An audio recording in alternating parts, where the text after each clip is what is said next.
તો સુરતમાં ખાડી પૂરે તારાજી સર્જી છે। પૂરે સુરતના 5 તાલુકાના ખેડૂતોને બરબાદ કરી દીધા।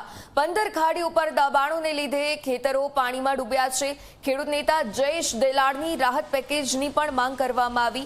આ સાથે કામરેજ, માંડવી, પલસાણા, મહુવા, ઓલપાડ તાલુકામાં તારાજીના દ્રશ્યો પણ સામે આવ્યા। ખેતરોમાં પાણી ભરાતા ડાંગરનું ધરું પણ કોહવાઈ ગયું। તો આ સાથે શાકભાજીના બિયારણ પર સબસિડી આપવા માટે માંગ કરવામાં આવી। ખેતરોમાં પૂર જેવી સ્થિતિ સર્જાતા વાવણી કરવી પણ મુશ્કેલ રૂપ બની છે। ત્યારે ખાડીને ઊંડી કરવા 1000 કરોડનું પેકેજ પણ જાહેર કરવા માટે ખેડૂતો માંગ કરી રહ્યા છે।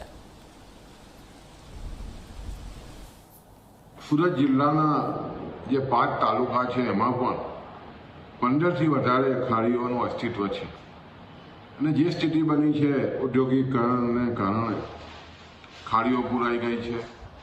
ખાડી કિનારની જમીનમાં એને કરાવીને બોગસ રીતે પુરાણો કરી દેવામાં આવ્યા છે।